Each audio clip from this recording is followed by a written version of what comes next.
नमस्कार, quick news info channel में आपका स्वागत है। 6 दिसंबर की एक दर्द भरी कहानी। 6 दिसंबर 1956 बाबा साहब डॉक्टर भीमराव अंबेडकर जी का महापरिनिर्वाण दिवस। राजधानी दिल्ली रात के 12 बजे थे। रात का सन्नाटा और अचानक दिल्ली, मुंबई, नागपुर में चारों ओर फोन की घंटियां बज उठी। राजभवन मौन था, संसद मौन थी, राष्ट्रपति भवन मौन था, हर कोई कसम में था। शायद कोई बड़ा हादसा हुआ था या किसी बड़े हादसे या आपदा से कम नहीं था।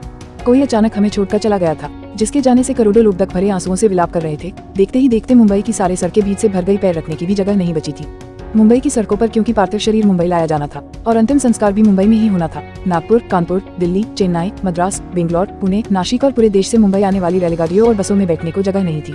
सब जल्द से जल्द मुंबई पहुंचना चाहते थे और देखते ही देखते अरब सागर वाली मुंबई जनसागर से भर गई। कौन था ये शख्स जिसके अंतिम दर्शन की लालसा में जन शैलाब रोते बिलखते मुंबई की ओर बढ़ रहा था? देश में ये पहला प्रसंग था जब बड़े बुजुर्ग छोटे छोटे बच्चों जैसे छाती पीट पीट कर रो रहे थे। महिलाएं आक्रोश कर रही थी और कह रही थी, मेरे पिता चले गए, मेरा बाप चला गया, अब कौन है हमारा यहाँ? चंदन की चीता पर जब उसे रखा गया तो लाखों दिल रुदन से जल रहे थे। अरब सागर अपनी लहरों के साथ किनारों पर थपकता और लौट जाता, फिर थपकता फिर लौट जाता। शायद अंतिम दर्शन के लिए वह भी जोर लगा रहा था। चीता जली और करोड़ों लोगों की आंखें बरसने लगी। किसके लिए बरस रही थी ये आंखें? कौन था इन सबका पिता? किसकी जलती चीता को देखकर जल रहे थे करोड़ों दिलों के अग्निकुंड?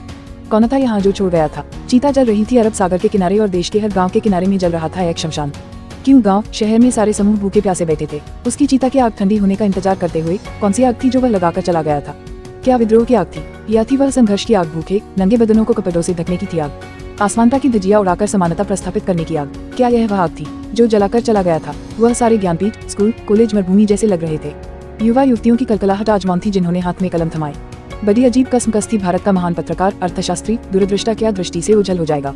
सारे मिलों पर ऐसा लग रहा था जैसे हड़ताल चल रही हो। सुबह शाम आवाज देकर जगाने वाली धुआं भरी चिमनियां भी आज चुपचाप थी। खेतों में हल नहीं चला पाया किसान। सारे ऑफिस, सारे कोर्ट, सारी कचहरियां सुनी हो गई थी जैसे सुना हो जाता है बेटी के विदा होने के बाद बाप का आंगन। सारे खेतीहर, मजदूर, किसान असमंजस में थे। ये क्या हुआ? उनके सिर का सत छीन गया। वह जो चंदन की चीता पर जल रहा है उसने ही तो जलाई थी जबरान जोत। मजदूर आंदोलन का वही तो था आधुनिक भारत में मसीहा। सारी मिलों पर होती थी जो हड़तालें, आंदोलन, अपने अधिकारों के लिए उसकी प्रेरणा भी तो वही था।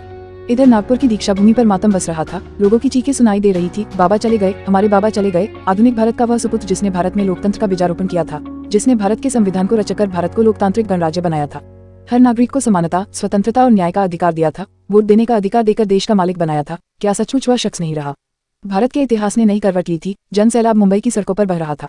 भारतीय संस्कृति में तुच्छ कहलाने वाली नारी, जिसे हिंदू कोड बिल का सहारा बाबा ने देना चाहा और फिर संविधान में उसके हक आरक्षित किए, ऐसी माँ बहनें लाखों की तादाद में शमशान भूमि पर थी। यह भारतीय सड़ी गली धर्म परंपराओं पर एक जोरदार तमाचा था, क्योंकि जिन महिलाओं को शमशान जाने का अधिकार भी नहीं था, ऐसी 3 लाख महिलाएं बाबा के अंतिम दर्शन को पहुंची थी, जो अपने आप में एक विक्रम था।